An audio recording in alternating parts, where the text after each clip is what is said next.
السلام علیکم ورحمۃ اللہ وبرکاتہ، نحمدہ ونصلی علی رسولہ الکریم، اما بعد فاعوذ باللہ من الشیطان الرجیم، بسم اللہ الرحمن الرحیم، رب اشرح لی صدری ویسر لی امری واحلل عقدۃ من لسانی یفقہوا قولی۔ آیت نمبر 63 سے 73 تک، آیت 63 to 73۔ وَإِذْ أَخَذْنَا مِيثَاقَكُمْ وَرَفَعْنَا فَوْقَكُمُ الطُّورَ، یاد کرو وہ وقت جب ہم نے تم سے پکا عہد لیا۔ بنی اسرائیل مدینہ میں بھی آباد تھے اور مدینہ کے آس پاس بھی۔ جب قرآن اتر رہا تھا تو اس میں صرف اہل ایمان کے لیے ہی نہیں، اہل کتاب کے لیے بھی یاد دہانی تھی۔ اور جتنی بار ان کا ذکر آتا ہے وہاں پر آپ دیکھتے ہیں کہ اذ کا لفظ آتا ہے، یاد کرو وہ وقت۔ تو کس کو یاد دہانی کرائی جا رہی ہے؟ اس وقت کے بنی اسرائیل کو اور اس کے بعد کے لوگوں کو بھی، کہ اپنی تاریخ کو دیکھو، اس وقت کو یاد کرو۔ کیوں؟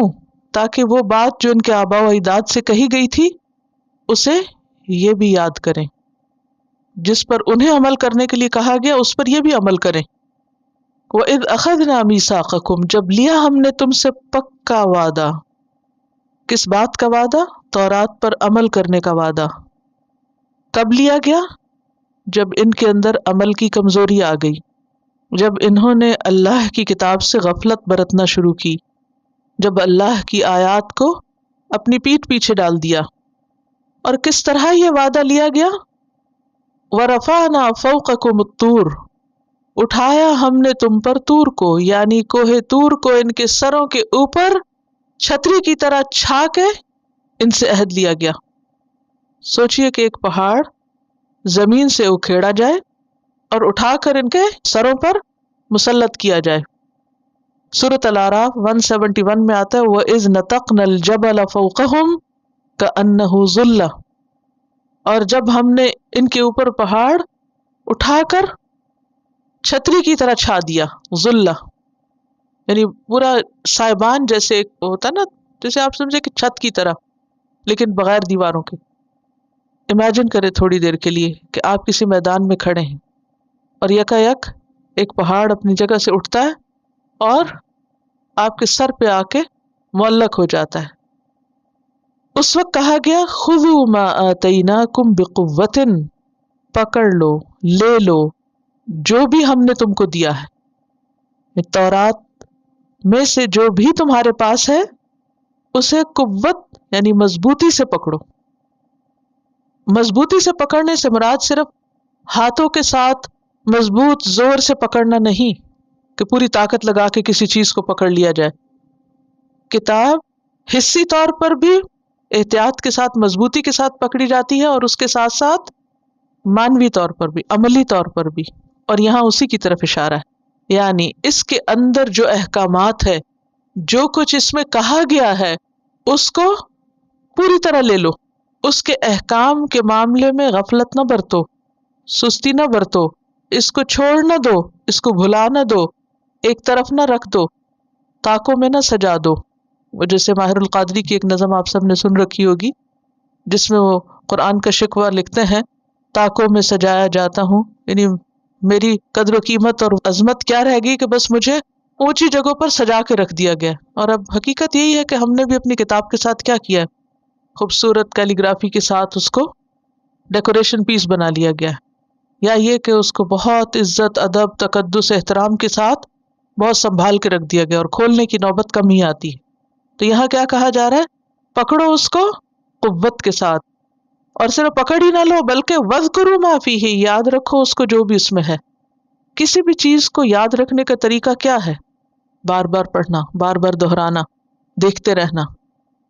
یعنی اس کتاب کو زبان سے بھی اور عمل کے ساتھ دہراتے رہو، یعنی تمہاری زندگی اس کتاب کے ساتھ گزرنی چاہیے۔ کیوں ضروری ہے یہ؟ لعلکم تتقون، تاکہ تمہارے اندر تقوی پیدا ہو۔ پیچھے آپ پڑھ چکے ہیں کہ جب تمام انسانوں کو اللہ کی عبادت کا حکم دیا گیا، یا ایھا الناس اعبدوا ربکم، اے لوگو اپنے رب کی عبادت کرو، تو وجہ کیا بتائے گی کہ عبادت کیوں کرو؟ لعلکم تتقون، تاکہ تمہارے اندر تقوی آئے، خدا کا ڈر آئے، خدا کے احکامات کی اطاعت کا طریقہ آئے اور اس کی نافرمانی سے بچ سکو. یہی تقویٰ ہوتا ہے نا، اللہ کی اطاعت کرنا اور نافرمانی سے بچنا، تاکہ انسان آخرت کی مصیبت سے بچ سکے. لعلکم تتقون. اسی طرح قرآن مجید میں جہاں روزوں کی فرضیت کا ذکر آتا ہے، یا ایھا الذین آمنوا کتب علیکم الصیام کما کتب علی الذین من قبلکم لعلکم تتقون. تو عبادت کا مقصود کیا ہے؟ تقویٰ پیدا ہو. اس آیت سے کئی ایک باتیں ہمیں پتہ چلتی ہیں. نمبر ایک یہ کہ اس میں بنی اسرائیل سے پکا وعدہ لیا گیا کتاب کو پڑھنے کا اور اس پر عمل کرنے کا. نمبر دو کہ وہ وعدہ محض زبانی وعدہ نہیں تھا، بلکہ عملی طور پر پہاڑ کو ان کے سر پہ مسلط کر کے وعدہ لیا گیا کہ مانتے ہو کہ نہیں، ورنہ یہ پہاڑ تمہارے سروں پہ گرے گا آ کے. یہاں یہ بات بھی پتہ چلتی ہے کہ اللہ سبحانہ تعالی ہر چیز پر قادر ہے. وہ چاہے تو ایک کن کہہ کے پہاڑ کو اٹھا دے اور لوگوں کے سر پہ کھڑا کر دے اور بغیر کسی سہارے کے اس کو کھڑا رکھے، ٹکائے رکھے. سمجھانا تو ضروری. مثلاً آپ اپنے بچے کو کہتے ہیں کہ یہ کام کرو، اگر وہ نہیں کرتا تو آپ آنکھیں نکال کے کہتے ہیں یا کان پکڑ کے کہتے ہیں یہ کچھ، تو کیا نہیں کہنا چاہیے؟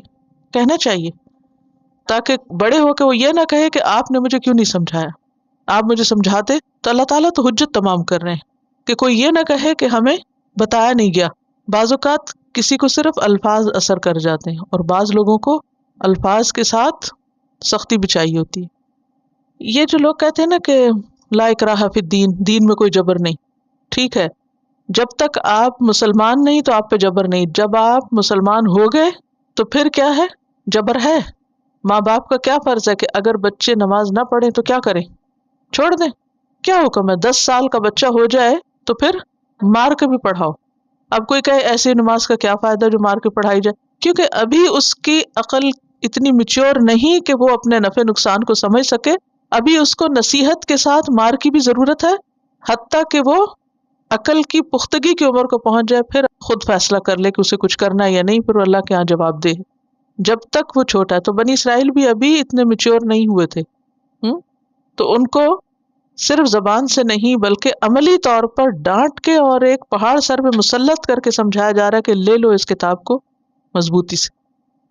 اس آیت سے یہ بات پتہ چلتی ہے کہ یہ بات صرف بنی اسرائیل کے لیے کہ عام حکم ہمارے لیے بھی ہے. ہمیں بھی اس سے نصیحت پکڑنی چاہیے کہ اللہ سبحانہ تعالیٰ نے جو کتاب ہمیں دی ہے وہ پکڑنے کے لیے ہے اور مضبوطی سے پکڑنے کے لیے. یہ نہیں کہ انسان دل چاہے تو پڑھ لے، نہیں دل چاہتا تو نہ پڑھے. نہیں، وَاذْكُرُوا مَا فِيهِ، اسے پڑھتے رہو، اس کی تلاوت کرتے رہو. کچھ لوگ کہتے ہیں کیا فائدہ تلاوت کا؟ آپ کو نہیں پتا ہر وقت کیا ہمارے دل کا حال ایک ہی ہوتا ہے؟ نہیں ہوتا. دل الٹ پلٹ ہوتا رہتا ہے. وہی آیتیں آپ ایک دفعہ پڑھتے ہیں آپ کو سمجھ ہی نہیں آتی، دوسری دفعہ وہی پڑھتے ہیں تو آپ رونے لگ جاتے ہیں، تیسری دفعہ پڑھتے ہیں پھر آپ اوپر سے گزر جاتے ہیں، چوتھی دفعہ کچھ اور حال ہوتا ہے. تو جس طرح روز انسان کو غذا کی ضرورت ہوتی ہے، آکسیجن کی ضرورت ہوتی ہے، اسی طرح کتاب کی اور ذکر جو ہوتا ہے نا تکرار کے لیے بھی، تو بار بار کرو، بار بار کرو. وَاذْكُرُوا مَا فِيهِ، پڑھو بھی اور اس کو سمجھو بھی اور اس پر عمل بھی کرتے رہو. لعلکم تتقون. تو اس سے یہ بات بھی پتہ چلتی ہے کہ تقویٰ پیدا کرنے کے لیے کتاب کو پکڑ کے رکھنا، اس کو بار بار پڑھنا اور اس پر عمل کرنا ضروری ہے. اور یہ بات بھی اس سے سمجھ میں آتی ہے کہ ایک نیکی دوسری نیکی کے ساتھ تعاون کرتی ہے، ملتی ہے. یعنی کتاب کا پڑھنا تقویٰ کے لیے، تقویٰ سے کتاب کی سمجھ، وہ پورا ایک سائیکل بن جاتا ہے. یعنی آپ میں تقویٰ ہے تو آپ کو ہدایت ملے گی، ہدایت آ گئی تو تقویٰ میں اضافہ ہوگا، پھر تقویٰ اور وہ مضبوطی آتی چلی جائے گی. اگر آپ نے سرکل کہیں سے بھی توڑ دیا تو پھر نہ تقویٰ رہے گا اور نہ ہی کتاب سے تعلق رہے گا. کیا سمجھ میں آیا؟ ایک بات اگر یاد رکھے تو کافی ہے اس پوری آیت میں سے، تقویٰ کے لیے کتاب سے تعلق ضروری ہے. خذوا ما آتیناکم بقوۃ واذکروا ما فیہ لعلکم تتقون. تو کتاب میں تدبر، غور و فکر، اس کا پڑھنا، اس کا پڑھانا، اس کا علم حاصل کرنا، اس کا سیکھنا، یہ سب کیا ہے؟ تقویٰ کے حصول کا ذریعہ ہے. ثم تولیتم من بعد ذلک، پھر تم نے منہ موڑ لیا اس کے بعد، یعنی یہ پہاڑ سر پہ آنے اور اس اقرار کے کرنے کے بعد پھر بھول گئے تم. اور بھولنا انسان کی نیچر میں ہے، انسان بھول جاتا ہے. اور اللہ بہت غفور الرحیم ہے. فلولا فضل اللہ علیکم ورحمتہ، پھر اگر نہ ہوتا اللہ کا فضل تم پر اور اس کی رحمت، لکنتم من الخاسرین، تو تم خسارہ پانے والوں میں شامل ہو جاتے، تم لوزرز ہوتے۔ تو اس میں بنی اسرائیل کو ملامت بھی کی جا رہی کہ دیکھو تم نے کیا کیا، وعدہ کر کے پھر گئے، عہد بھلا دیا۔ اور جب انسان اپنا عہد بھولتا ہے تو اللہ سبحانہ و تعالی بندے کو پھر بھی مزید مہلت دے دیتا ہے، اور بونس دے دیتا ہے، اور چھوٹ دے دیتا ہے۔ کیونکہ اس وقت جیسے پہاڑ گرنے لگا تھا، ان کا نہیں آپ معاف کر دیں، ہم پکڑ کے رکھیں گے، آپ پہاڑ ہٹا لیں ہم سے۔ جب ہٹ گیا کچھ دن کے بعد پھر اسی ڈگر پہ آ گئے، اللہ تعالیٰ نے پھر یہ نہیں کیا کہ اچھا دوبارہ میں پہاڑ لا رہا ہوں۔ اللہ نے ان کو زندگی جتنی بھی ان کی تھی وہ گزارنے کا وقت اور مہلت دی، اور ان میں سے کچھ لوگوں نے توبہ بھی کی ہوگی۔ تو یہ جو ہمیں مہلت مل جاتی ہے نا، ہماری رسی دراز کر دی جاتی ہے اور ہمیں وقت مل جاتا ہے اور مواقع ملتے ہیں، یہ اللہ کی خاص رحمت ہوتی ہے، لیکن ہم اس کا کبھی شکر ادا نہیں کرتے۔ کتنی مرتبہ ہم بہت سے حادثوں سے نکل جاتے ہیں، ہمیں بار بار اللہ تعالیٰ چانس دے دیتے ہیں، ہم ایک چیز لیتے ہیں پھر چھوڑ دیتے ہیں، پھر بھول جاتے ہیں۔ تو یہ سب اس کا فضل ہے، اس میں ہمارا کوئی کمال نہیں۔ اگر آج ہم اس مجلس میں بیٹھے ہوئے ہیں تو یہ سب اس کا فضل ہے۔ تو اس اللہ کے فضل اور رحمت پر بھی ہمیں شکر گزار ہوتے رہنا چاہیے۔ وَلَقَدْ عَلِمْتُمُ الَّذِينَ، اب تاریخ کا ایک اور پہلو یاد کرایا جا رہا ہے، اور یقینی طور پر تم کو پتہ ہے، تم اپنی ہسٹری کے اس واقعے کو جانتے ہو۔ کن کو کہا جا رہا ہے؟ اس دور کے موجود بنی اسرائیل کو ماضی کا سبق یاد دلایا جا رہا ہے۔ کون سا واقعہ؟ ان لوگوں کا واقعہ اعتدوا منکم فی السبت، جنہوں نے سبت کے دن، ہفتے کے دن کی خلاف ورزی کی تھی، حد سے بڑھ گئے تھے۔ اس واقعے کی تفصیل سورۃ الاعراف آیت 163 میں ملتی ہے، وہاں تفصیل کے ساتھ یہ واقعہ بیان ہوا ہے۔ بات یہ ہے کہ جیسے مسلمانوں کے ہاں جمعہ کا دن معتبر ہے، کرسچنز کے ہاں اتوار کا ہے، تو اسی طرح یہود کے ہاں ہفتے کا دن تھا، اور ان کے لیے پابندی یہ تھی کہ ہفتے کے دن وہ کوئی بھی کام نہیں کر سکتے، انہیں ہر طرح کے کام کاج سے چھٹی کرنی ہوتی تھی۔ اب بات یہ ہے کہ بہت زر پرست اور دنیا کی محبت میں ڈوبے ہوئے لوگ تھے، ان کے لیے ایک دن کام کاروبار بند رکھنا بہت مشکل چیز تھی، 7 days a week کام کرنا چاہتے تھے۔ اب کیا ہوا کہ اللہ نے ان کو آزمایا۔ ان میں سے ایک گروہ ایک خاص بستی میں رہتا تھا جو سمندر کے کنارے تھی، جن کا کام مچھلیاں پکڑنا تھا۔ ان کو حکم یہ تھا کہ ہفتے کے دن مچھلیاں نہیں پکڑو، لیکن ہوتا یہ تھا کہ ہفتے کے دن ہی مچھلیاں خوب اوپر آتی اور باقی دنوں میں اتنی مچھلیاں نہیں آتی تھی۔ تو اب کیا ہوا، انہوں نے ایک طریقہ سوچا، اور طریقہ کیا تھا کہ جمعے کے دن جال لگا دیتے، ہفتے کے دن کچھ نہیں کرتے، مچھلیاں خود ہی آتی رہتی جال میں، اور اتوار کے دن جال نکال لیتے اور خوب خوب مچھلیاں پکڑتے، خوب عیش کرتے، اور کیا کہتے، ہم نے تو کچھ کیا ہی نہیں، تو معصوم لوگ ہیں، ہفتے کے دن تو کوئی کام ہی نہیں کیا ہم نے۔ یہ کیا تھا دراصل؟ ہیلا سازی، اس کو کہتے ہیں ہیلا کرنا، اور نبی صلی اللہ علیہ وسلم نے خاص طور پر اپنی امت کو اس سے منع کیا ہے، لا ترتکبوا مرتکبت الیہود فتستحلوا محارم اللہ بأدنى الحیل، وہ نہ کرنا جو یہود نے کیا کہ اللہ کی حرام کردہ چیزوں کو ہیلوں کے ذریعے اپنے لیے حلال کر لو۔ مثلا ایک ہیلا کیا ہے؟ ربا، سود کو لوگ تجارت سمجھ کر اپنے لیے حلال کر لیتے ہیں۔ وہ کیا کہتے ہیں؟ انما البیع مثل الربا، تجارت میں بھی تو انویسٹمنٹ کرتے ہیں، اس میں بھی ہم بینک کو پیسہ دے دیتے ہیں اور بینک جو ہے وہ ہمارے لیے بزنس کرتا ہے، حالانکہ دونوں کی سچویشن میں بہت فرق ہے، لیکن اس کو اس کے ساتھ ملا کے حرام چیزوں کو اپنے لیے حلال کر لیتے ہیں۔ اسی طرح بعض لوگ تو اور بھی آگے ایکسٹریم پہ پہنچے ہوئے ہیں، وہ کہتے ہیں مشائخ کی زیارت ہمارے لیے حج ہے، اور ان کا نام قبلہ رکھا ہوا ہے، قبلہ فلانا۔ آپ نے دیکھا ہوگا کچھ لوگوں کے ساتھ ٹائٹل قبلہ رکھا ہوتا ہے، اور ان کے پاس آنے جانے کوئی وہ کیا کہتے ہیں، حج کے برابر ثواب ہے، اور وہی حج ہو گیا ہمارا۔ اور اسی طرح پردہ جو ہے وہ تو دل کا پردہ ہوتا ہے، اور انسان کو اپنی نیت صاف رکھنی چاہیے۔ تو بہت سے احکام جو اللہ کے واضح احکامات ہیں، ان کو ہیلوں کے ذریعے اور ایسی چال بازیوں کے ذریعے لوگوں نے اپنے لیے جائز قرار دے دیے۔ اور بات یہ ہے کہ یہ انسان کے نفس کا شر ہوتا ہے، جب وہ کوئی غلط کام کرنا چاہتا ہے تو اپنے آپ کو 100 بہانے دے کر حرام کو حلال کر لیتا ہے۔ بہرحال انہوں نے کیا کیا کہ ہفتے کے دن خوب مچھلیاں پکڑی۔ نتیجہ کیا نکلا؟ فَقُلْنَا لَهُمْ كُونُوا قِرَدَةً خَاسِئِينَ، ہم نے کہا ذلیل بندر بن جاؤ۔ اللہ نے ان کی شکلیں مسخ کر دی، ان کو بندروں کی طرح بنا دیا۔ ایسا کیوں ہوا؟ کیونکہ انہوں نے اللہ کے حکم میں تبدیلی کی تھی، ہیلے کے ذریعے حرام کو حلال کیا تھا، تو اللہ نے بھی ان کو انسان کی بجائے بندر بنا دیا۔ کہا جاتا ہے کہ ان کا جو عقل اور شعور تھا وہ انسانوں جیسا تھا، ایک دوسرے کی شکلیں بھی پہچانتے تھے، لیکن ان کا جو آؤٹ لک تھا وہ سارا بندروں کی طرح ہو گیا۔ اس آیت سے کئی ایک باتیں ہمیں پتہ چلتی ہیں۔ پہلی بات تو یہ کہ نبی صلی اللہ علیہ وسلم کے عہد میں جو یہود تھے ان کو ان کی تاریخ یاد کرائی جا رہی تاکہ وہ نصیحت پکڑیں اور ایسا آئندہ کوئی کام نہ کرے جو ان کے آباء و اجداد نے کیا۔ دوسرا یہ کہ ہیلہ سازی کی حرمت بیان کی جا رہی ہے، کیونکہ ہیلے میں اللہ کی نافرمانی کے ساتھ دھوکہ بھی شامل ہوتا ہے۔ انسان دوسرے کو دھوکہ دے رہا ہوتا ہے کہ میں ایسا نہیں کر رہا، حالانکہ وہ کر رہا ہوتا ہے، پریٹینڈ کر رہا ہوتا ہے۔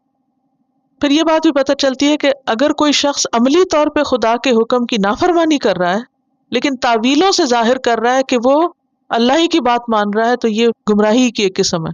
کیا کہ اللہ کا حکم نہ ماننا لیکن اپنی تعویلوں اور باتوں اور اپنی چرب زبانی سے ثابت کرنا کہ میں ہی سب سے بڑا عبادت گزار ہوں اور میں ہی فرما بردار ہوں، تو یہ چیز سخت ناپسندیدہ ہے۔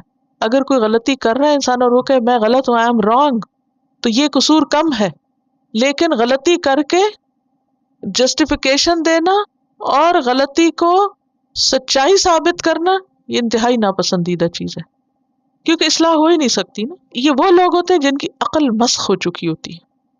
ویسے دیکھنے میں تو اپنے آپ کو بڑا سمارٹ سمجھتے ہیں کہ ہم بہت اوور انٹیلیجنٹ ہیں اور بہت سمارٹ ہیں، لیکن یہ عقل مندی نہیں ہوتی۔ عقل مندی کیا ہے کہ انسان اللہ کی بات کو ویسا ہی لے جیسا اس نے کہا ہے۔ کچھ لوگ ایسے ہوتے ہیں نا کہ آیات کا کچھ سے کچھ مفہوم بنا دیتے ہیں اپنی خواہشات پوری کرنے کے لیے، اور سمجھتے ہیں کہ ہم بہت سمجھدار ہیں۔ حالانکہ سمجھداری کیا ہے کہ جو اللہ تعالیٰ فرما رہے ہیں اس کو ایز اٹ از لیا جائے، اپنی مرضی سے اس میں تبدیلی نہ کی جائے، ورنہ کیا نتیجہ نکل سکتا ہے کہ انسان اللہ کی نظروں میں ذلیل و خوار ہو کر رہ جاتا ہے۔ صرف یہ نہیں کہا کہ بندر بن جاؤ، ساتھ ہی کیا کہا؟ ذلیل بندر بنو۔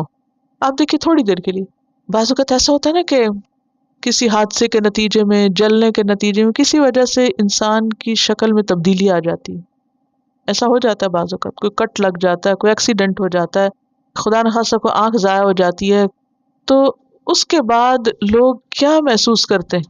چلیے وہ تو ایک بڑا حادثہ ہے، اگر وہ ہی نہیں، عموماً کیا ہوتا ہے کہ جب انسان بیمار ہو جاتا ہے یا بوڑھا ہو جاتا ہے تو اس کا وہ حسن نہیں رہتا جو جوانی میں ہوتا ہے، تو پھر جس کے ساتھ یہ ہوتا ہے اس کو کیسا لگتا ہے؟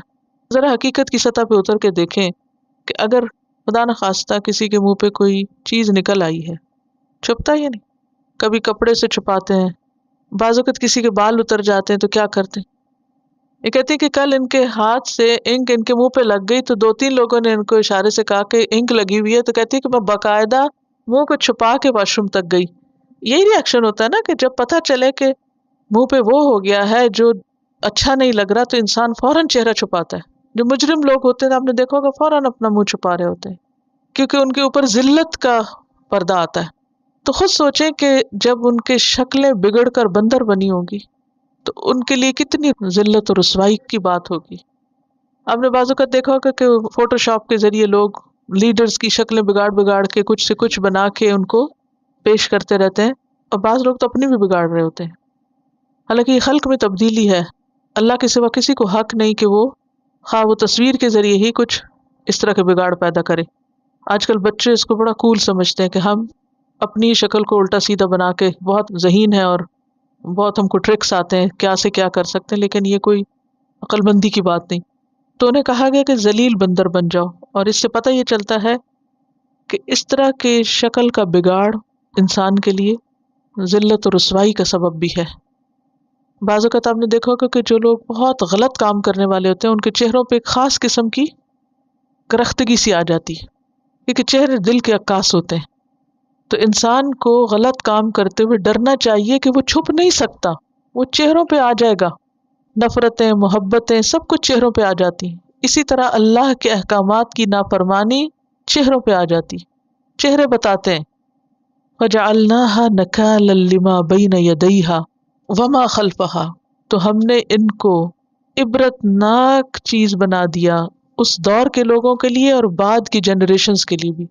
اسی لیے اللہ تعالیٰ نے قرآن پاک میں ان کا ذکر کیا نا، وَمَوْعِظَةً لِّلْمُتَّقِينَ، اور متقین کے لیے ہم نے نصیحت کا ذریعہ بنایا ہے۔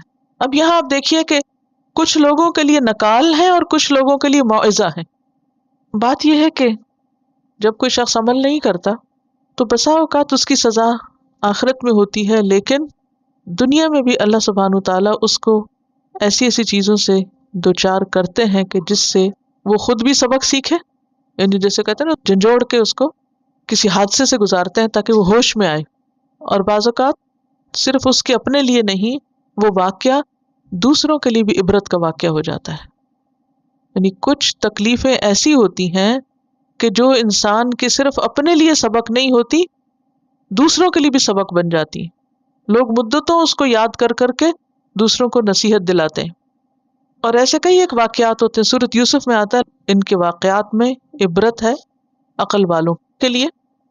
ہر کہانی کا ایک مورل ہوتا ہے نا. عام طور پہ کیا کہتے ہیں، ایک سٹوری بیان کی جاتی ہے، پھر کہتے ہیں what's the moral in this story. اسی طرح اس کہانی میں بھی کیا ہے، عبرت ہے کہ ہم اس سے سبق سیکھیں. اور یہ عبرت جو ہے یہ عوام الناس کے لیے ہوتی ہے. عوام الناس کا ریئیکشن کیا ہوتا ہے؟ جیسے ٹیلی ویژن پہ کوئی خبر آتی ہے کہ فلاں جگہ پر یہ ہو گیا. بعض اوقات آپ نے دیکھا ہوگا کہ بہت شدید قسم کے ایکسیڈنٹس ہوتے ہیں.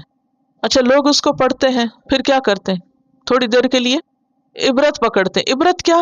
اچھا اس طرح نہیں ڈرائیونگ کرنی، یہ عبرت پکڑتے ہیں نا. زیادہ سے زیادہ اینالائز کرتے رہتے ہیں کہ وجہ کیا ہوئی، گاڑی کا ماڈل کیسا تھا، ڈرائیونگ کیسی تھی، وہ ڈرنک تھا ڈرائیور یا نہیں، کیا تھا اور کیا نہیں. کچھ لوگ کہتے ہیں وہ ڈرائیو کرتے ہوئے ڈرنک نہیں کرنا، بس وہ اتنا ہی سیکھتے ہیں اس سے. یہ عبرت ہوتی ہے، ٹھیک ہے. لیکن جو متقین ہوتے ہیں وہ نصیحت پکڑتے ہیں. کیا مطلب؟ کہ وہ ان کے عمل کو بدل دیتی ہے. کچھ لوگ ایسے واقعات سے صرف ظاہری اسباب اس میں ڈھونڈتے ہیں، وہ یہ نہیں دیکھتے کہ اس میں اللہ کا بھی اذن ہے یا مشیت ہے یا اللہ کی طرف سے یہ ہوا. اللہ کی بات ایک طرف رکھتے ہیں. اور کچھ لوگ جو ہیں وہ اس سے نصیحت لیتے ہیں اور ان کی پوری زندگی تبدیل ہو جاتی ہے اس سے، اور یہ متقین ہوتے ہیں. اسی لیے یہاں ایک نکال کہا گیا اور ایک موعظہ کہا گیا. نصیحت صرف متقی اٹھاتے ہیں. آپ دیکھیے کہ موعظہ بھی دو طرح کی ہوتی ہے، ایک کونی اور شرعی. قرآن بھی موعظت ہے. سورۃ یونس میں آتا ہے یا ایھا الناس قد جاءتکم موعظۃ من ربکم، یعنی آیات جو ہیں یہ بھی موعظہ ہوتی ہیں. اور اس طرح کے واقعات بھی موعظہ ہوتے ہیں، نصیحت ہوتے ہیں. تو جو لوگ عوام الناس ہوتے ہیں وہ کسی بھی واقعے سے صرف سرسری اور ظاہری اور وقتی سبق لیتے ہیں. لیکن جو متقی ہوتے ہیں، جن کے دلوں میں اللہ کی پہچان ہوتی ہے، جن کے دلوں میں اللہ کی محبت ہوتی ہے، جن کے دل نرم ہوتے ہیں، وہ ایسے واقعات سے دور تک متاثر ہوتے ہیں اور وہ ان کی پوری پوری زندگی میں تبدیلی کا سبب بن جاتے ہیں. غیر متقی کو قرآن اور ایسے واقعات کوئی سبق نہیں سکھاتے، ان کی زندگی میں کوئی تبدیلی نہیں لاتے. لیکن متقی انسان کا حال فرق ہوتا ہے. سمجھ آئی؟ ایک ہی واقعہ ہے، ایک ہی چیز ہے، ایک شخص ایک نظر سے دیکھ رہا ہے، دوسرا دوسری نظر سے دیکھ رہا ہے. فرق کہاں ہے؟ نظر میں یا دل میں؟ دل میں. اور تقویٰ کہاں ہوتا ہے؟ دل میں ہوتا ہے. میٹھا پانی ایک شخص کو میٹھا لگتا ہے، دوسرے کو کسالا لگتا ہے، کڑوا لگتا ہے. فرق کہاں ہے؟ ٹیسٹ میں. پانی تو میٹھا ہی ہے. اگر کسی واقعے سے ہمارا دل نہ لرزے، قرآن کی آیتوں سے ہم سبق نہ سیکھیں، ہمارے دل کے اندر نہ اتریں، تو فکر کرنی چاہیے نا کس بات کی؟ کہ تقویٰ نہیں ہے، اللہ کا خوف نہیں ہے. یہ ہو نہیں سکتا کہ دل نرم ہو، اللہ کا خوف ہو، اور پھر انسان قرآن پڑھے اور اس کی آنکھوں سے آنسو نہ بہے. ایک ہی قرآن ہوتا ہے. کچھ لوگ سنتے ہیں تو ان کی آنکھوں سے آنسو جاری ہو جاتے ہیں، اور کچھ لوگ سنتے ہیں اور ان کو سمجھ نہیں آتی کہ کہا کیا گیا ہے. اسی لیے دعا مانگتے نا، اعوذ بک من قلب لا یخشع. اللہ میں ایسے دل سے پناہ چاہتی ہوں کہ جو ڈرے نہ، دبے نہ، عاجزی نہ اختیار کرے. اب ایک اور واقعہ ہے، اور وہ واقعہ کیا ہے؟ بنی اسرائیل کا ایک شخص مارا گیا. قاتل کا کچھ پتہ نہیں چلتا تھا. صحیح احادیث میں کوئی پتہ نہیں چلتا کہ وجہ کیا تھی مارے جانے کی، کس نے مارا، کیا ہوا. بہرحال یہ پتہ چلتا کہ مارا گیا. وَإِذْ قَتَلْتُمْ نَفْسًا. جب قاتل کا پتہ نہ چلا تو عام طور پہ ایسا ہوتا نا کہ جب مجرم کا پتہ نہ چلے تو لوگ ایک دوسرے کو بلیم کرنے لگتے، کس نے کیا، کس نے کیا، کس نے کیا. ایک قبیلہ دوسرا پہلے کو بلیم کر رہا تھا. تو اللہ تعالیٰ نے اس معاملے کا حل بتایا کہ تم ایک گائے ذبح کرو اور گائے کا ایک حصہ مقتول کے جسم پہ مارو اور اس سے معاملہ پتہ چل جائے گا۔ یہ حکم سنتے ہی بنی اسرائیل چونک اٹھے، گائے ذبح کرے؟ اب ہوا کیا، اس کی تفصیل آپ دیکھیے۔ وَإِذْ قَالَ مُوسَىٰ لِقَوْمِهِ، جب موسیٰ نے اپنی قوم سے کہا، بنی اسرائیل سے، ان اللہ یأمرکم، کہ اللہ تم کو یقینی طور پہ حکم دیتا ہے، ان تذبحوا بقرہ، کہ گائے ذبح کرو۔ بنی اسرائیل فرعونیوں کے ساتھ رہ کر گائے کی محبت میں مبتلا ہو چکے، کیونکہ وہ گائے کی پوجا کرتے تھے۔ بہت سی مشرک قوموں میں گائے کی پوجا ہوتی، وہ بھی گائے کی پوجا کرتے تھے۔ تو ان سے کہا گیا کہ تم گائے ذبح کرو۔ گائے کی محبت کی وجہ سے بچڑے کو معبود بنا بیٹھے تھے نا، یہ پیچھے آپ نے دیکھا، تو اس محبت کو دل سے نکالنا تھا کہ اس کو ذبح کرو۔ قالوا اتتخذنا ہزوا، کہنے لگے تو ہمیں نشانہ مذاق بناتا ہے، ہم سے کہہ رہے گائے ذبح کرو، یہ کیسے ہو سکتا ہے؟ حالانکہ پیغمبر کسی کا مذاق نہیں اڑایا کرتے، اور خاص طور پر اللہ کے احکامات سنانے میں کبھی بھی مذاق کا طریقہ اختیار نہیں کر سکتے۔ قال اعوذ باللہ، بولے میں اللہ کی پناہ چاہتا ہوں، ان اکون من الجاہلین، کہ میں جاہلین میں سے ہو جاؤں، میں ناسمجھ لوگوں میں سے ہوں، بے وقوف لوگوں میں سے ہوں۔ تو اس آیت سے یہ پتہ چلتا ہے کہ اللہ کے حکم کی تعظیم ضروری ہے، اور اللہ کے حکم کی تعظیم کیا ہے کہ جب اللہ کی آیات پڑھی جائیں تو اس وقت سنجیدگی اختیار کی جائے، اللہ کی آیات سناتے وقت ایک خاص وقار قائم رکھا جائے، اللہ کی آیات کو مذاق نہ بنایا جائے۔ بعض لوگ ان کو لطیفوں میں استعمال کرنے لگتے ہیں، یا غیر سنجیدہ باتیں کرتے ہیں قرآن کے بارے میں، یا غیر موضوع جگہ پر ان کو کوٹ کرتے ہیں جس سے لوگ ہنسنا شروع کر دیں، تو یہ جاہلین کا کام ہوتا ہے، اور پیغمبر ایسا نہیں کیا کرتے۔ ایک اور بات یہ پتہ چلتی ہے کہ موسیٰ علیہ السلام کس طرح لوگوں کے الزام کا جواب دیتے ہیں۔ وہ کہتے ہیں اتتخذنا ہزوا، تو یہ جواب میں لڑائی نہیں شروع کر دیتے۔ ان کا کتنا خوبصورت انداز، اعوذ باللہ ان اکون من الجاہلین، یہ نہیں کہا کہ میں مذاق نہیں اڑا رہا یا اسے مذاق نہ سمجھو، کیا کہا؟ بہت باوقار انداز ہے، اعوذ باللہ ان اکون من الجاہلین، کہ میں جاہلوں میں سے نہیں ہوں، یعنی میں جو کہہ رہا ہوں وہ سنجیدہ ہے اور حق بات ہے، اور یہ اللہ کا حکم ہے، حیل و حجت مت کرو، جو کہا جا رہا ہے کرو۔ اب بنی اسرائیل کا رویہ آگے دیکھیے، پیغمبر اتنی سنجیدگی سے بات کر رہا ہے، وہ کہہ رہا قالوا ادع لنا ربک یبین لنا ما ہی، اپنے رب سے جا کے دعا کرو، وہ ہمیں اچھی طرح واضح کرے کہ گائے کیسی ہو۔ پیچھے بھی آپ پڑھ چکے ہیں کہ کس طرح تکبر کا انداز ہے، اور بے رخی کا، اور بے وفائی کا، جفا کا انداز، جاؤ تم اپنے رب سے دعا کرو۔ واٹ از دس؟ قال انہ یقول، اب دیکھیے کہ موسیٰ علیہ السلام کی دعائیں قبول ہوتی تھی۔ موسیٰ علیہ السلام جاتے ہیں اپنے رب سے بات کرتے ہیں، اللہ تعالیٰ ان کی بات سنتے ہیں اور جواب دیتے ہیں، فوری طور پہ جواب آتا ہے، انہ یقول انہا بقرۃ، اللہ تعالیٰ بتاتے ہیں کہ وہ ایک گائے ہے، لا فارد، نہ بوڑھی ہے، ولا بکر، اور نہ جوان، عوان بین ذالک، درمیانی عمر کی گائے ہے۔ جواب مل گیا۔ موسیٰ علیہ السلام اپنی قوم سے پھر کہتے ہیں فَافْعَلُوا مَا تُؤْمَرُونَ، اے میری قوم کر گزرو جو تمہیں کرنا چاہیے، جو حکم ملا ہے اسے پورا کرو۔ تو اس آیت سے کیا پتہ چلتا ہے؟ ایک تو بنی اسرائیل کی سرکشی، تکبر، اللہ اور رسول کا احترام نہ ہونا، اور پھر جواب ملنے پر بھی مطمئن نہ ہونا۔ اور یہ بھی پتہ چلتا ہے کہ موسیٰ علیہ السلام کی دعائیں قبول ہوتی تھی، اور موسیٰ علیہ السلام اللہ کے بہت پیارے پیغمبر تھے، جو اس بات میں حیا بھی محسوس کرتے تھے کہ بار بار اللہ کے پاس جا کر قوم کی حجت بازی سامنے رکھے، لیکن مجبور ہوتے تھے ان کے ہاتھوں، اور وہ ان کی بات مانتے نہیں تھے۔ یہ جو بات ہے نا فَافْعَلُوا مَا تُؤْمَرُونَ، یہ صرف ان کے لیے نہیں، ہم سب کے لیے ہے۔ کیا ہے؟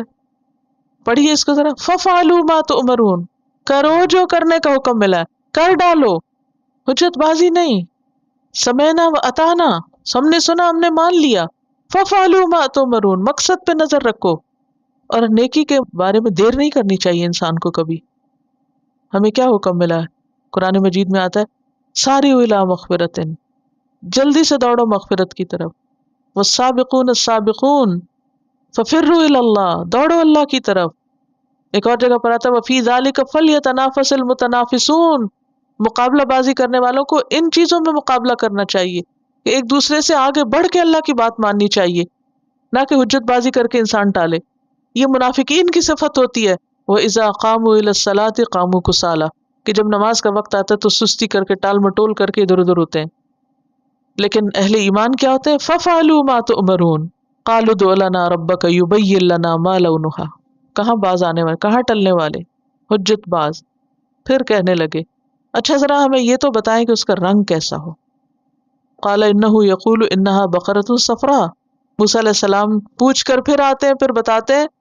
اللہ تعالیٰ فرماتے ہیں کہ یہ زرد رنگ کی گائے ہے. فَاقِعٌ لَوْنُهَا، خوب چمکیلا رنگ ہے اس کا.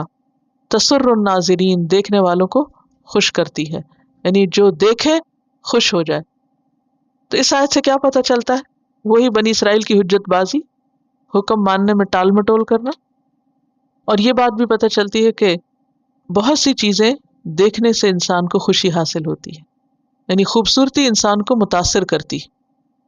اب دیکھیے کہ جب ٹیلی ویژن نہیں تھا، کیمرہ نہیں تھا، تصویروں کا دور نہیں تھا، تو اس وقت انسانوں کی معلومات زیادہ تر سنی ہوئی چیزوں پر بیسڈ ہوتی تھی. اسی لیے قصہ گوئی اور کہانیوں کا بہت رواج ہوتا تھا، اور لوگ اپنی امیجنیشن سے کام لیتے تھے، شاید اس طرح اپنی عقل بھی زیادہ استعمال کرتے تھے. بہرحال اب کیا ہے، بہت سی چیزیں صرف سنی نہیں جاتی بلکہ دیکھی بھی جاتی ہیں، اور دیکھنے کا اپنا ایک لطف ہوتا ہے. وہ کہتے ہیں نا کہ ایک picture is worth of 1000 words. دیکھا اور سنا برابر نہیں. قیامت کے دن جنت میں جانے کے بعد بھی، ساری نعمتیں ملنے کے بعد، مغفرت ہو گئی، جہنم سے رہائی ہو گئی، سب کچھ مل گیا، لیکن ان سب چیزوں پر حاوی اور ابو جو خوشی ہوگی وہ ہے اللہ کا دیدار. اس کو دیکھ کر ہر چیز بھول جائے گی بندوں کو، اور باقی ساری نعمتیں حقیر ہو جائیں گی. قرآن مجید میں کفار کے بارے میں آتا ہے کلا انہم عن ربہم یومئذ لمحجوبون، کہ وہ اپنے رب کے دیدار سے محروم رکھے جائیں گے، رب کو دیکھ نہ سکیں گے. امام ابن تیمیہ اس کے بارے میں کہتے ہیں کہ یہ حجاب ایک عذاب ہے، یعنی اللہ سے حجاب، یعنی اللہ تعالیٰ کا لوگوں سے اپنے آپ کو چھپانا، یہ کیا ہے؟ کفار کے لیے عذاب کی بدترین شکل ہے، کہ سب سے زیادہ خوبصورت ترین چیز کے دیدار سے محروم ہو گئے. یہ جو ہمارے اسلام میں پردے کا کانسیپٹ ہے نا، یعنی عورت جو ہے وہ سب سے خوبصورت چیز ہے دنیا کی، اور اس کو اپنے آپ کو چھپا کے رکھنا چاہیے، یہ بھی اسی وجہ سے ہے، کیونکہ دیکھی ہوئی چیز متاثر کرتی ہے انسان کو. یعنی جو دیکھنا ہے اس کے پیرالل کوئی بھی چیز نہیں. تو اسی طرح یہاں بھی اللہ سبحانہ وتعالیٰ صرف یہ نہیں کہتے کہ وہ ایک پیلے رنگ کی گائے ہے اور ایسی اور ویسی، نہیں، تسر الناظرین، جسے دیکھ کر تم خوش ہو جاؤ. قالوا ادع لنا ربک یبین لنا ما ہی، انہوں نے کہا اپنے رب سے دعا کیجئے کہ ہمیں بیان کرے وہ کیسی، کام کرنے والی ہے یا نہیں ہے. ان البقرہ تشابہ علینا، گائے ہم پر مشابہ ہو گئیں، وَإِنَّا إِنشَاءَ اللَّهُ لَمُهْتَدُونَ، اور بے شک اگر اللہ نے چاہا ضرور پا لینے والے ہیں، ہمیں ضرور مل ہی جائے گی. ایک حدیث میں آتا ہے حضرت ابو ہریرہ کی کہ اگر بنی اسرائیل انشاءاللہ نہ کہتے تو قیامت تک وہ گائے نہ پاتے. تو اس آیت سے ہمیں یہ بھی پتہ چل رہا ہے کہ انشاءاللہ کہنے کا بہت بڑا فائدہ ہے. جب انسان سچی نیت سے انشاءاللہ کہتا ہے تو اللہ اس سے وہ کام کروا بھی لیتا ہے. جب ہماری نیت خراب ہوتی ہے نہیں، جس کام کو نہ کرنے کے لیے ہم انشاءاللہ کہتے ہیں وہ کام نہیں ہوتا پھر. تو انشاءاللہ کہنے کا تو اللہ پہ توکل کا ایک اظہار ہے، لیکن حقیقت میں ایک دعا بھی ہے. قال انہ یقول انہا بقرۃ لا ذلول، موسیٰ علیہ السلام نے آ کے کہا کہ اللہ تعالیٰ فرماتے ہیں کہ وہ ایک گائے ہے، لا ذلول تثیر الارض، جس کو ہل چلانے کے لیے ٹرین نہیں کیا گیا، اسے کام میں نہیں لگایا گیا. ولا تسقی الحرث، اور نہ وہ کھیتی کو پانی پلاتی. مسلمۃ، صحیح سلامت ہے، محفوظ ہے، بے داغ ہے، لا شیۃ فیہا، اسپاٹ لیس ہے. قالوا الآن جئت بالحق، کہنے لگے ہاں اب لایا ہے تو حق، اب ہمیں پتہ چلا کہ وہ گائے کیسی ہے، حالانکہ حق تو پہلی بار ہی آ چکا تھا. ہمارے دین میں بہت زیادہ سوال کرنے سے دین کے معاملات میں منع کیا گیا ہے. قرآن مجید میں اللہ تعالیٰ فرماتے یا ایھا الذین آمنوا لا تسألوا عن اشیاء ان تبد لکم تسؤکم، اے لوگو جو ایمان لائے ہو مت پوچھو ان چیزوں کے بارے میں کہ اگر تم پہ ظاہر کر دی جائے تو تم کو بری لگے. یعنی دین میں غیر ضروری بحث مباحثہ کھود کرید، اس سے دین مشکل ہو جاتا ہے. سادہ دین کو بوجھل نہ بناؤ، مشگافیاں نہ کرو، دین میں مشکلات پیدا نہ کرو. حضرت علی بیان کرتے ہیں کہ رسول اللہ صلی اللہ علیہ وسلم نے فرمایا انسان کے اسلام کی خوبی یہ ہے کہ وہ لا یعنی چیزوں کو چھوڑ دے. من حسن اسلام المرء ترکہ ما لا یعنیہ. حدیث میں آتا ہے سمعت النبی صلی اللہ علیہ وسلم یقول ان اللہ کرہ لکم ثلاثا قیل وقال واضاعة المال وکثرة السؤال. اللہ نے تمہارے لیے کیل و کال یعنی کہ اس نے کہا ہی سیڈ شی سیڈ اور مال ضائع کرنے کو اور بہت کوسچننگ کو ناپسند کیا. اللہ کو یہ پسند نہیں. بات یہ ہے کہ جب لوگوں کے اندر عمل کی نیت نہیں رہتی نا، عمل کا شوق نہیں ہوتا، تو پھر وہ صرف عمل سے بچنے کے لیے ہیل و حجت کرتے رہتے ہیں، ٹال مٹول کرتے رہتے ہیں. اچھا سوال وہ ہوتا ہے کہ جو انسان کو عمل کی طرف لے جائے، عمل کی قوت دے. اور غیر ضروری سوال یہ ہوتا ہے جس کا عمل سے کوئی تعلق نہ ہو. مثلا نوح علیہ السلام کی کشتی کا ذکر قرآن مجید میں آتا ہے. اگر کوئی یہ پوچھے کہ اس کی لمبائی کتنی تھی، چوڑائی کتنی تھی، تو یہ غیر ضروری سوال ہے. تو جس حد تک اللہ سبحانہ وتعالیٰ نے بہت سی چیزوں کی معلومات ہمیں دی، ہمارے لیے وہی کافی ہے. اس سے زیادہ ہمارے پاس ذریعہ ہی کوئی نہیں، کوئی غیب کا علم نہیں. ہاں اگر کوئی نظر آ جائے تو اس کی الگ بات ہے. فذبحوها، پھر انہوں نے اس کو ذبح کر ہی ڈالا. وما کادوا یفعلون، اور وہ قریب نہ تھا کہ ایسا کرتے، وہ کرنے والے تھے نہیں. تو اس آیت سے بنیادی طور پر کیا پتہ چلتا ہے کہ دین میں جتنے زیادہ سوال کیے جائیں اتنے ہی عمل زیادہ مشکل ہو جاتا ہے. لہٰذا ضروری ہے کہ انسان جتنی بات پتہ چلے اتنی کو لے لے اور عمل کر لے. اب وہ واقعہ بتایا جا رہا ہے جس کی وجہ سے گائے ذبح کرنے کا حکم دیا گیا تھا. وَإِذْ قَتَلْتُمْ نَفْسًا، جب تم نے ایک جان کو قتل کیا. فَادَّارَأْتُمْ فِيهَا، پھر تم اس میں ایک دوسرے کو بلیم کرنے لگے. وَاللَّهُ مُخْرِجٌ مَا كُنْتُمْ تَكْتُمُونَ، اور اللہ نکالنے والا تھا جو تم چھپا رہے تھے.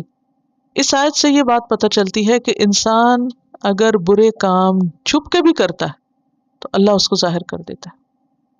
اب دیکھیے کہ ہم جو کچھ بھی کرتے ہیں وہ ہمارے ہی اندر ریکارڈ ہو رہا ہے.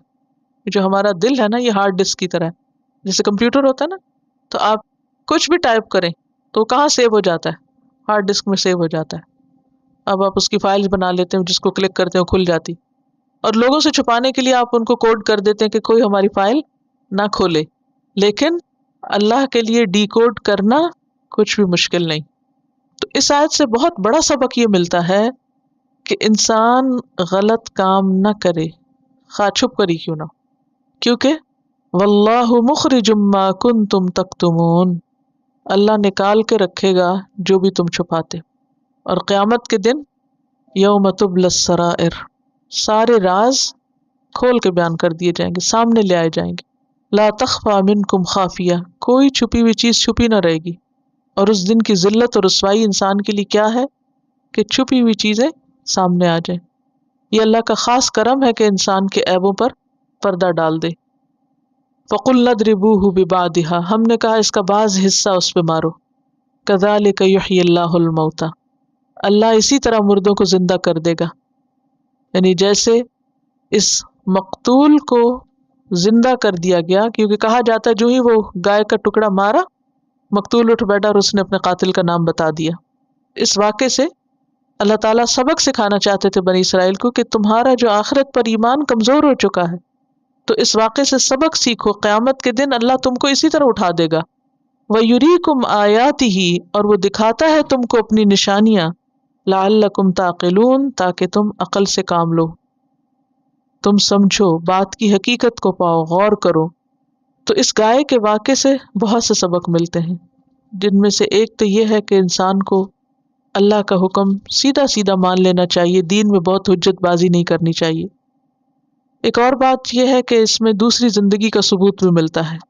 وہ سمجھ رہے تھے کہ گائے کو ذبح کرنا، جو ان کا معبود ہے خدا نخواستہ وہ اس کو ذبح کر دے تو اس سے مقتول کا قاتل پتہ چل جائے گا. تو اللہ نے اپنی نشانی دکھا دی کہ تم سمجھتے تھے کہ گائے کو ذبح کر کے مصیبت آئے گی، معبود کے ساتھ بدسلوکی کی ذبح کی شکل میں تو کوئی شامت آ جائے گی. دیکھو اللہ نے تمہارا ایک بہت بڑا مسئلہ جس کی وجہ سے مزید قتل ہو جاتے، قاتل کا پتہ نہ ہونے کی وجہ سے بہت سا فساد ہو جاتا، اس سے تمہیں نکال لیا.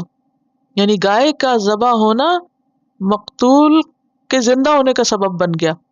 ایک اور بات یہ ہے کہ انسان کو ہمیشہ مقصد پر نظر رکھنی چاہیے کہ جس مقصد کے لیے جو حکم دیا جا رہا ہے اس کو انسان پورا کرے اور ادھر ادھر کی فالتو باتوں سے بچے، فوکسڈ رہے.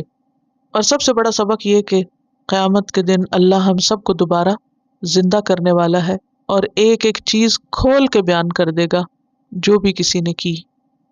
تو اللہ تعالی ہم سب کو اس دن کی رسوائی سے بچائے. وآخر دعوانا ان الحمد للہ رب العالمین. سبحانک اللہم وبحمدک نشہد ان لا الہ الا انت نستغفرک ونتوب الیک. السلام علیکم ورحمۃ اللہ وبرکاتہ.